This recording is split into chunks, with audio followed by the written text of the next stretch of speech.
Hey guys, this is Jason. I'm reviewing Predator Badlands, directed by Dan Trachenberg, and it is the first film to focus entirely on a predator as the main character named Deck, where he was cast out from his clan to go on this deserted planet where he runs into a synthetic named Thena, played by Elle Fanning, and both of them have to work together to not only survive, but have Deck finally kill an unstoppable creature so that he can earn his rank of being a hunter. This is the third Predator film directed by Dan Trachenberg after Prey and Killer of Killers, and he's been doing a really good job with these films so far. Where I really liked Prey, I thought that was a great way to go back to basics, but also make the franchise feel more fresh, and same goes to Killer of Killers. That movie also decided to feel more fresh by focusing more on the Predator lore and showing more of the timelines that the other Predators were in. And I was pretty excited to see this film because of those two films, but unlike those two films where they were released on Hulu, this is the first Dan Trachtenberg Predator film to be released in theaters. And I think this movie deserves it because I had a lot of fun watching Predator Badlands, and I might like this even more than Prey and Killer of Killers. And that's crazy to me because for me, Prey and Killer of Killers are some of the best films in the Predator franchise, and this film just might be the best film since the original film from the 80s. I still have to think about it though, because I haven't watched the original film in a long time, even though I don't consider it to be one of my favorite films, but I still have a fun time watching it. But this film for me is definitely one of the better films in the franchise, and in my opinion, it's the best Predator sequel. Now there is one part about this film that might have thrown some people off, and that is its rating, because most of the Predator films are rated R, and this one for some reason decided to be PG-13, and that's kind of rare with this franchise, because technically the only Predator film that's PG-13 is the first Alien vs. Predator film, which we're technically not going to count because it's not canon. But watching this film for myself, it still kind of felt rated R with how the Predator kills its other creatures around him, and with what the Predator uses to kill them. So this movie does have those kind of kills, even though most of those kills are coming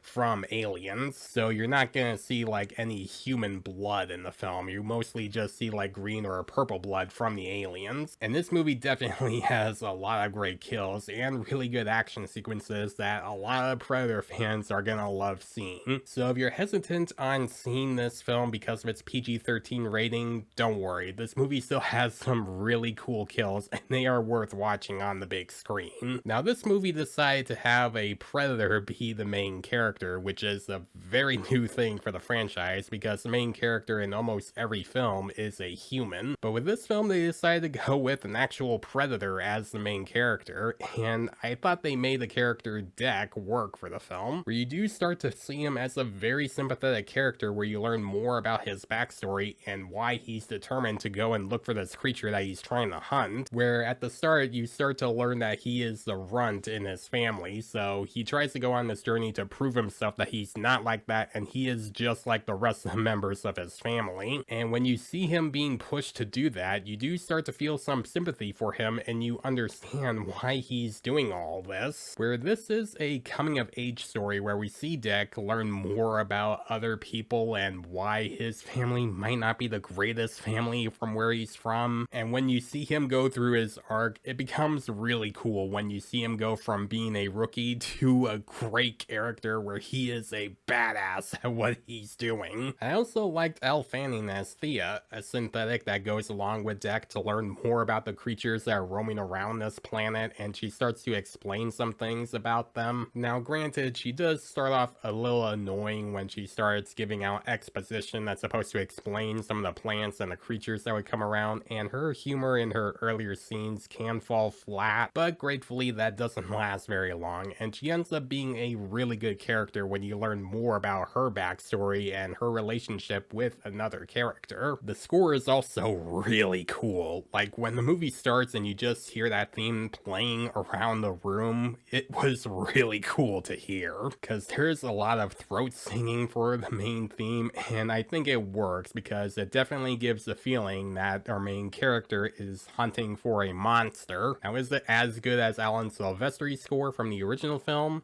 No, I still think Alan Silvestri's score is the best score for a Predator film, but this score from Badlands is definitely one of the best ones. Now, as for issues, there are some earlier scenes where Elle Fanning is giving exposition to Deck that are supposed to explain what he's thinking or what type of terrible situation that he's in. And when she gives that kind of exposition, it can be a little annoying to the point where we're like, yeah, we know what's happening there. Like early on, when we see Deck looking at this monster that's just flying around him, all of a sudden Elle Fanning goes, well, this is gonna be bad for you. And I'm like, you think? Like, she doesn't really need to explain everything that's happening because we can see it right in front of him. So that's my one and only issue with the film, where the characters would just give some exposition that I thought was unnecessary. Dan Trachenberg is now known for directing 3 really good Predator films, and I'm looking forward to seeing what else he does in the future with this franchise and what he's setting up. And this is coming from someone who's not a huge Predator fan, and I don't hate the franchise, it's just never been like one of those franchises for me because I'm mostly an Alien fan, and if you guys have been watching my channel for a few years, then you already knew that. But Prey, Killer of Killers, and now Badlands are 3 of the best films in the franchise, and I'm looking forward to seeing what else they do in the future. If you are a Predator fan, I strongly recommend seeing this film on the big screen, and I even recommend it to people who aren't fans of Predator, because this movie does introduce some things that are a good way for people to try out the franchise for the first time if they decide to make this be their first one. I'm surprised to say this, but I'm gonna give Predator Badlands an A. Again, this is coming from someone that loves Alien more and isn't a huge fan of the Predator films, but loves these 3 films. So guys, if you have seen Predator Badlands, what do you think about it? Do you think it's the best in the franchise, or do you think it's the worst in the franchise? Let me know in the comments below. And as always, if you like this video, then please leave a like and subscribe to my channel so you don't miss a thing, because it helps my channel grow. Hit the notification bell so you know what other videos I'm posting. Follow me on Facebook and Instagram. Thanks for watching, guys, and I'll see you in the next one.